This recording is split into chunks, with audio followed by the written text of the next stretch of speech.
যেখানে 300 ভোটে হেরে গিয়েছিল, এবার সেখানে 3000 ভোটে জিতে গেছেন আমার মামা বাবু। তাই তো আনন্দে আজ বাড়িতে বিজয় উৎসব হবে, বিজয় উৎসব। আর সেই উৎসবে কোনো ত্রুটি থাকবে না গো দাদা, কারণ দাদা যেভাবে যা করতে বলেছে আমি ঠিক সেইভাবে সবকিছু সাজিয়ে দেবো। রাখতেই হবে। বহু বিশিষ্ট অতিথি আজ এই বাড়িতে নিমন্ত্রণ খেতে আসছে, যাতে আপনার যদি কোনো ভোট থেকে যায় তাহলে তো মামাবুর মাথাটা যাবে। তুমি তো বোধহয় ভুলে যাচ্ছ গদাইদা, আজ আমি এবারে বল, আর তোমার মামা বাবু সে হচ্ছে আমার আপন ভাসুর। তার নিচু মাথাটা আমি কখনো নিচু হতে দেবো না, কারণ এই পাল বাড়ি কেউ কোনোদিন বদনাম করতে পারবে না। সেই জন্য তোমার তো দায়িত্ব ছেড়ে দিয়ে আমি নিশ্চিন্তে বসে আছি। হ্যাঁ, ওদিকে বাড়ির রান্নাবান্না সব হয়ে গেছে তো? হ্যাঁ, চারজন সকাল থেকে একভাবে একটানে কাজ করে যাচ্ছে, আর আমি তো সকাল থেকে তাদের সঙ্গেই দাঁড়িয়েছিলাম। খাবার দাবারে সব ব্যবস্থা হয়ে গেছে, এবার তুমি বাইরে থেকে অতিথিদের উপরে নিয়ে এসো। দাও ওদের থেকে 10 স্টক ঢুকতে এসেছে, আগে সেগুলো উপরে নিয়ে যায়। না দাদা, বাইরে অনেক বড় প্যান্ডেল হয়েছে, তোমরা সেখানে বসে মদ খাও, নাচ গান করো, কিন্তু ওই বাইরের আসরটাকে তোমরা উপরে নিয়ে এসো না। এবারে সমস্ত মানুষের সবাই উপরে বসেই মদ খেয়েছে। এতদিন কি হয়েছে জানি না, তবে আমি আজ যখন এবারে এসেছি তখন ওই মদের আসর ভিতরে বসবে না। তুমি এসেছো বলে কি এবারে নিয়ম সব উল্টে যাবে নাকি? না, নিয়ম উল্টে যাবে না, তবে অনিয়মটা বন্ধ হয়ে যাবে। কথাটা মা বাবু কানে গেলে কি হবে একবার ভেবে দেখেছো কি? তোমার ভাবতে হবে না, তুমি এখন যাও, তোমার মামা বাবুকে কি বলতে হয় সেটা আমি নিজেই বলবো। এখন তোমাকে আমি যা করতে বললাম তুমি তাই করো। তুমি কি আমাকে হুকুম করছো তোরা? আমি এবারই মালকিন, তাই আমার নাম ধরে ডাকার তোমার কোনো অধিকার নেই।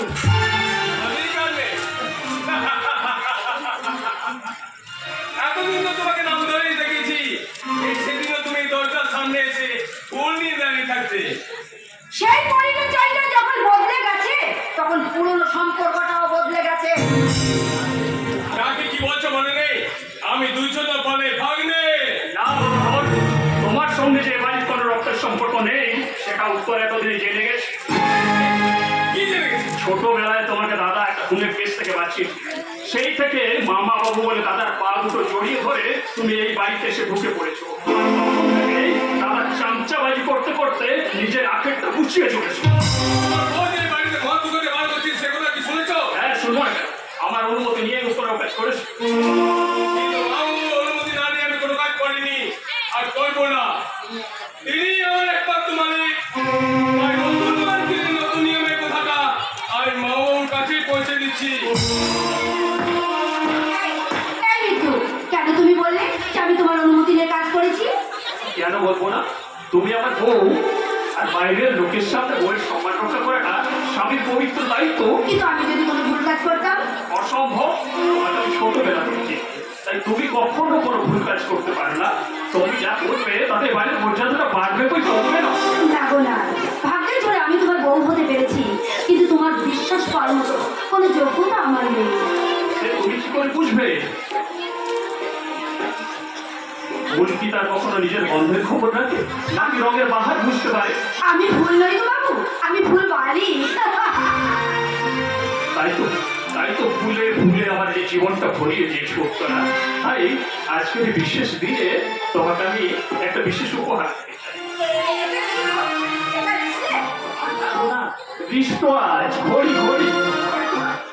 কি সুন্দর দেখতে, চারিদিকে কেমন মানুষ সেট করা আছে। হ্যাঁ, আমার এই বন্ধুকে দিয়ে তোমার জন্য বিদেশ থেকে আনিয়েছি। এটার অনেক দাম। হ্যাঁ, কিন্তু ওই 1 লাখের মধ্যে পেয়ে গেছি। 1 লাখ? এই শোনো না, আমি কি বেটা সবসময় হাতে পড়ে থাকবো না, কারণ আমি যখন এখানে বেড়াতে যাবো বিশেষ বিশেষ দিনে তখন আমি করবো, এটা আমি তুলে রেখে দেবো। হ্যাঁ, সে তোমার ইচ্ছা, কিন্তু আজ তুমি ওটা একবার করে নাও। এটা হচ্ছে আমার জীবনের শ্রেষ্ঠ পুরস্কার। তুমি আমাকে ভিখারির থেকে এই রাজপ্রাসাদে তুলে এনেছো, আমার এই জীবনটা আলোয় আলোয় ভরে দিয়েছো। তাই আজ আমার কি মনে হচ্ছে জানো? তোমার এই ভালোবাসার মূল্য দিতে আমি হাসতে হাসতে আমার জীবনটা আমি দিয়ে দিতে পারি। জীবন তুমি কিছুতেই দিতে পারবে না উত্তরা। কেন? কেন পারবো না কেন? কারণ তোমার জীবনটা এখন আমার বুকের মাঝে জমা হয়ে গেছে। জীবন তোমাকে দিলাম বন্ধু, তুমি শুধু ভালোবাসা দিও বন্ধু, তুমি শুধু ভালোবাসা দিও। জীবন তোমাকে দিলাম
বোমা, তুমি কোন সাহসে ওই গদাধরকে অপমান করেছো? দাদা, আমি তো কাউকে অপমান করিনি। আমি শুধু ওই আমাদের আসরটাকে ভেতরে আসতে বারণ করেছিলাম। কেন কেন বারণ করেছো? কোথায় তোমায় বলেনি? আজ থেকে 20 বছর ধরে প্রতিটি উৎসবের রাতে আমি দোতলা ঘরের ওই ঘরে আমি মদের আসর বসাই। তখন তো এই অন্ধর মহলে কোনো মেয়ে মানুষ ছিল না দাদা, কিন্তু আমি যখন এসেছি তখন ওই বাইরের আসরটা অন্ধর মহলে তুলে আনলে তাহলে কি আপনার বাড়ির মেয়ে ছেলের মর্যাদা থাকবে? এই আধুনিক যুগে বুঝেছো? এই আধুনিক যুগে যে ঘরের ভিতর বসে মদ খাওয়া হয় তাদের কারো মান সম্মান এতটুকু নষ্ট হয় না। না না দাদা, আমাদের দেশ এখন বিয়ের বা আমেরিকা হয়ে যায়নি, আর আমরা তো সাহেব হয়ে যায়নি। তুই চুপ কর, অপদার্থ কোথাকার।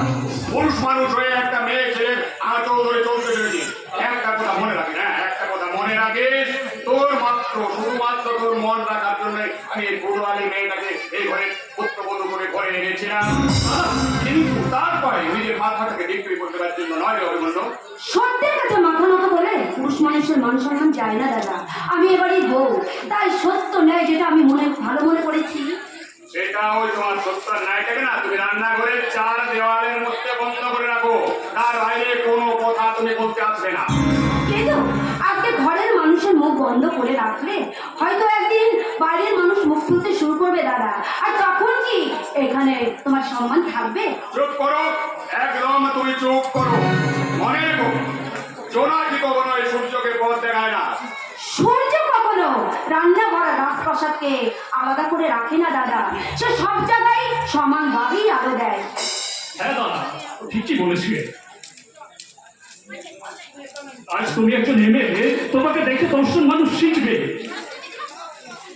এইভাবে তুমি পরিবারের সম্মানটাকে নষ্ট হতে দিও না। বাবু, কাল আমি তোমাকে বাইরে বাইরে কি নিয়ে বসাচ্ছি? না রে গোড়ায় না, তুই চুপ কর।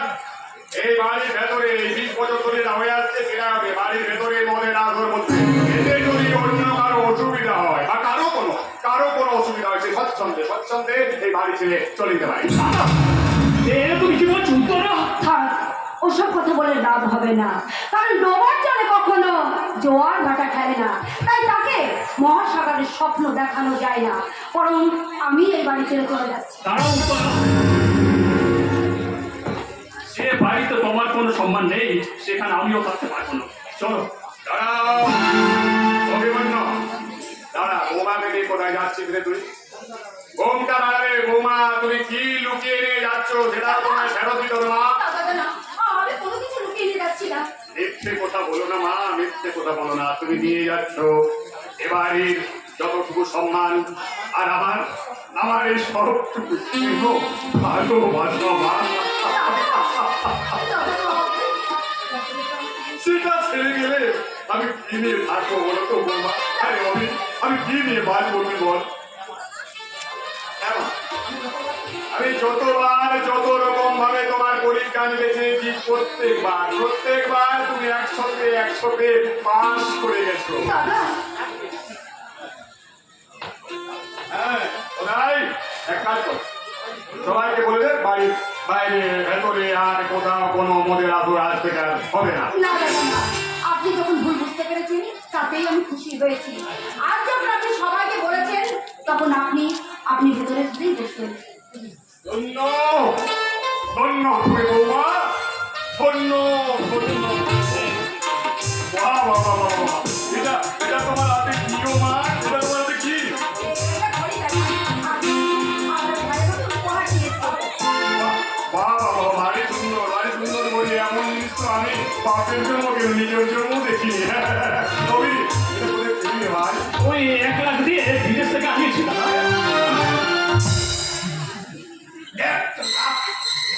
এক লাখ? না মানে বৌমার তুলনায় সেরকম বিশেষ কিছুই নয়। 1 লাখ টাকাটা বৌমার তুলনায় সেরকম বিশেষ কিছু না। বৌমা তো আমার মা, তাই এটা তুমি একটু যত্ন করে রেখো মা, একটু সাবধানে রেখো। দাদা, আমি আজই এটা সিন্ধুকে তুলে রাখবো। তবে আজকের দিনে এর থেকেও দামি উপহার আজ আমি পেয়েছি দাদা। এতদিন ভাসুর হয়ে আপনি দূরে ছিলেন, কিন্তু আজ দাদা হয়ে নিজের আমার মনের সিংহাসনে আপনি আসন পেতে নিয়েছেন। একেবারে সত্যিকারের দাদা।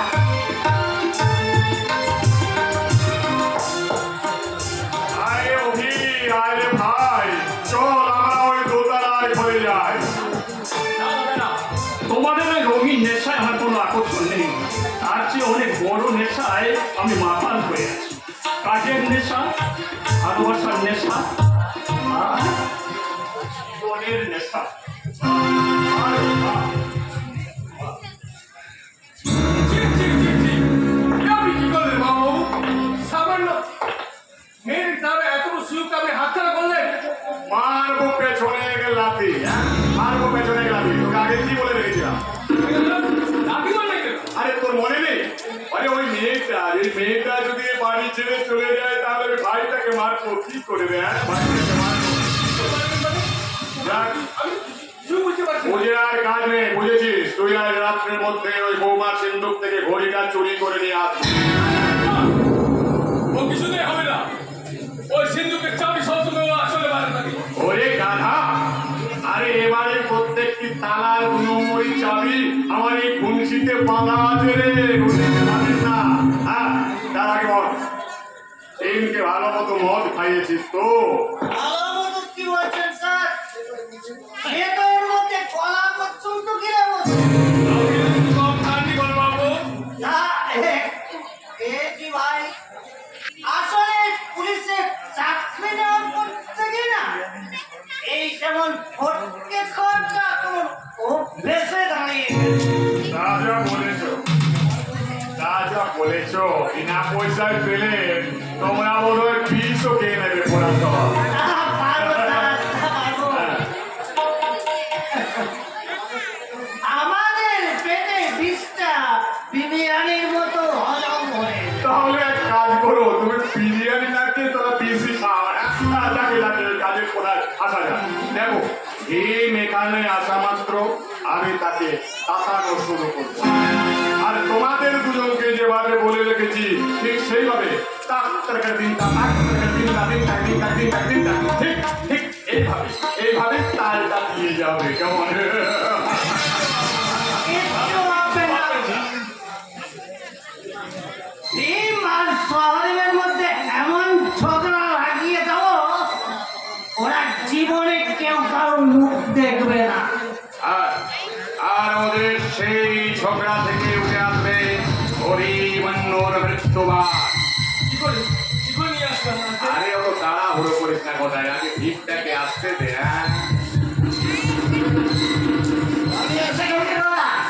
বিরিয়ানির গন্ধ আমাকে বাইরে থেকে ভিতরে দিয়ে বাহ, নাম দাদা। বাহ, বাহ, বাহ, বাহ, বাহ, বাহ। আরে তোকে তো এত দামি পোশাকে কোনোদিন দেখিনি রে।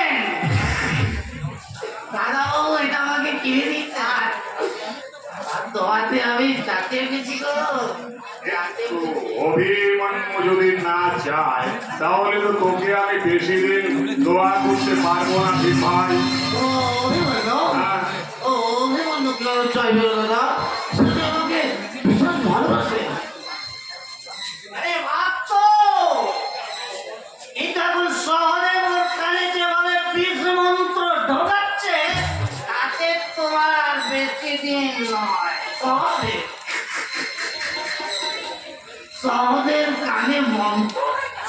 হ্যাঁ, দুবেলায় বাড়িতে এসে যাটা তাই আপনার নামে বলে যাচ্ছে। শহরের আমার পাশে বাড়ি, সে আমার নামে উল্টো পাল্টা বলবে কেন? তার কি লাভ? সেটাই তো আমি বুঝতে পারছি না রে, সেটাই তো আমি বুঝতে পারছি না। দাদা, হ্যাঁ, আমার মনে হয় শহরে ওই উত্তরাকে ভালোবাসে। আর এখনো বাড়ির বউ হয়ে গেছে।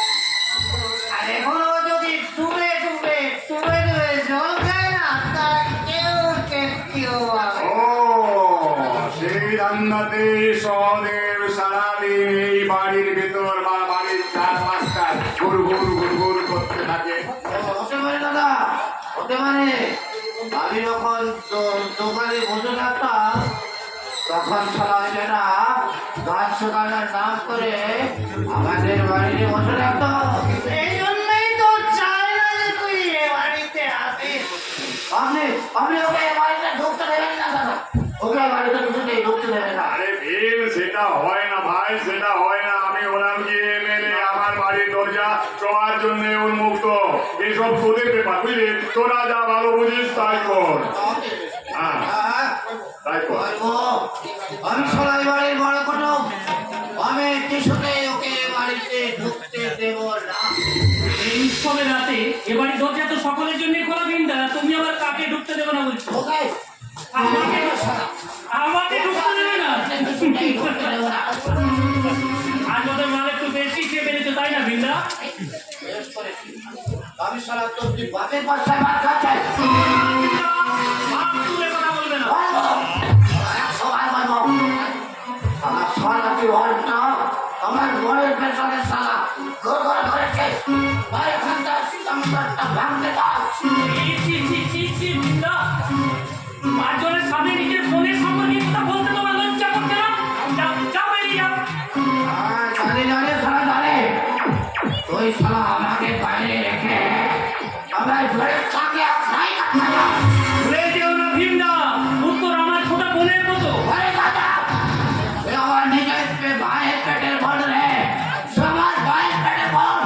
তোর জীবনে সব তাহলে সারা তোকে আমি চরিত্র হে শোনা যাও। তোমাকে সাবধান করে দিচ্ছি ভিন্ডা। আর একটা বারে কথা বললে আমি কিন্তু মাতাল বলে তোমাকে ক্ষমা করবো। কি করবে? কি করবে সারা? কি করবে?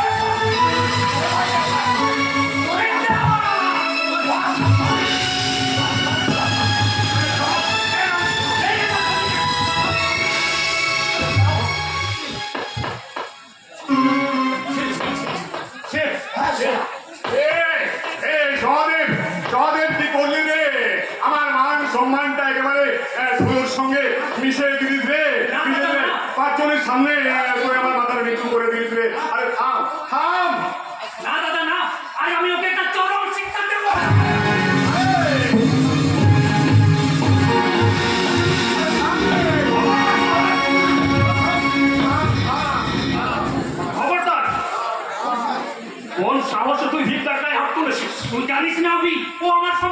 কথা বলেছি। কি বলেছে? বল কি বলেছে? না না না, আসলে ওসব নিয়ে তুই মাথা ঘামাস না। এই খোদাই, তুই ভীমকে বাড়ির ভেতরে নিয়ে গিয়ে একটু বরফ টরফ লাগিয়ে দে। আর খোলা শোন, তুমি ওর নিচে গিয়ে খাওয়া দাওয়া করে থানায় চলে যাও। আর একটা কথা মনে রেখো, বাইরের 5 জন যেন এই কথাটা না শুনতে পায়। এসব কথাটি চাপার থাকে দাদা। ছি ছি ছি ছি ছি ছি। এই ভক্তলোকের বাড়িতে কি অসভ্যতা! সহজে ওই বীরের গায়ে হাত তুলে বড্ড বাড়াবাড়ি করে। এক বড্ড বাড়াবাড়ি করে। চল চল। কি হলো? চুপ করে আছিস কেন? বল তুই ভীমদার গায়ে কেন হাত তুলছিস? না, আমি তোকে সে কথা কিছুতেই বলতে পারবো না। বলতে তোকে হবে। বল ভীমটা কি এমন করেছে যার জন্য তুই তার গায়ে হাত তুলেছিস? ওরে মাথা গরম করিস না রে, মাথা গরম করিস না। দিনের ধারণা ওই সহদেবের সঙ্গে উত্তরা বিয়ের আগের থেকে একটা গোপন সম্পর্ক ছিল। না না না ওরে না, এই কথা আমি বলি না রে, আমি বিশ্বাসও করি না। কিন্তু একটা বিচার বিবেচনা করে দেখতে হচ্ছে, একটা বাইরের লোক এ কথা বললেও ঠিক ছিল। মেয়ের দাদাই যখন এ কথা বলছে, তখন কার না মাথা গরম হয় বল? সে যা খুশি হয়ে যাক না, যা খুশি হয়ে যাক, তো আমার বাড়িতে ঢুকে আমার গাঁদের গায়ে হাত তুলে রেহাই হবে না। সহদেব, এই মুহূর্তে তোকে আমি তোর ম্যানেজারের পদ থেকে বরখাস্ত করব। না না না, আমি না মানা করুন করিস না, আমার একটা কথা শোন। কোনো কথা শুনতে চাই না। আর ভবিষ্যতে কোনোদিন তুই এই বাড়িতে আসবি না। তোর সঙ্গে দেখা করার চেষ্টা করবি না। আজ থেকে আমাদের বন্ধুত্বের শেষ। আমার শেষ কথা। না না, আমি শোন, একটা কথা শোন। Yes, mind it. না না, আমি শোন শোন। দেখলেন তো দাদা, দোষ করলো কে আর তার জন্য কাকে সাজা দিতে হলো? ও নিয়ে তুই ভাবিস না রে সহদে, ও নিয়ে তুই কিছু ভাবিস না। ওর মাথাটা ঠান্ডা হয়ে গেলে ও অটোমেটিক সব ঠিক হয়ে যাবে। কিন্তু ও তো আমাকে কোম্পানি চাকরি থেকে বরখাস্ত করে দিয়েছে। আপনি ওকে তো বুঝিয়ে বলুন না দাদা। আমার কোথাও শুনবে না রে, আমার কোথাও শুনবে না। বড্ড জেরি ছেলে বুঝলি, তার বড্ড মাথা গরম। তুই এবার কাজ কর, বরং ওই উত্তরাকে গিয়ে কর, আর সে বলে দিলে তোদের এই ব্যাপারটা মিটমাট হয়ে যাবে। কারণ অভিমন্যু তো আজকাল ওই উত্তরার কোথায় ওঠে আর বসে। হ্যাঁ, সে যদি এবার বলে দেয়, তাহলে হয়তো তোর সবকিছুই ঠিক হয়ে যাবে। কিন্তু ও তো আমাকে বাড়িতে আসতে মানা করে দিয়েছে দাদা।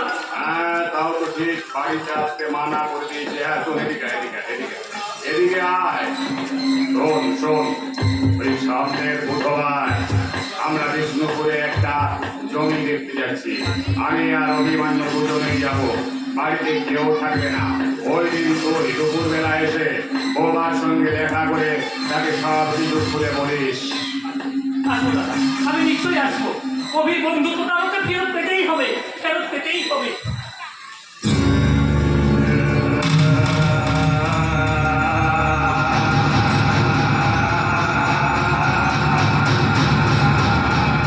বন্ধুত্ব ফিরে পাবি না রে, বন্ধুত্ব ফিরে পাবি না।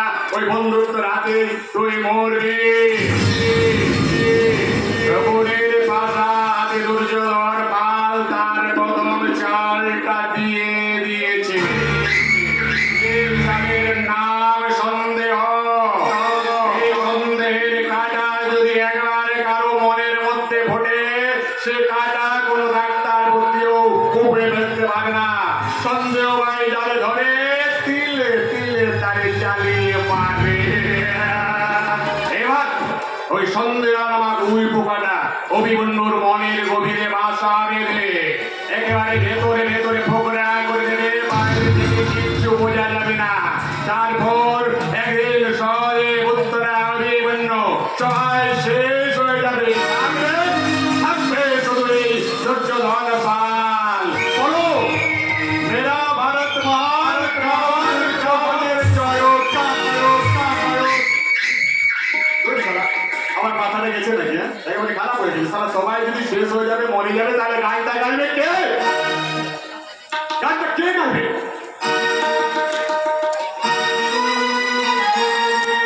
দুর্যোধন পাল, চুপ চুপ চিও। এই সোনালকে সামনে রেখে আমি কোথা থেকে কোথায় উঠে এলাম।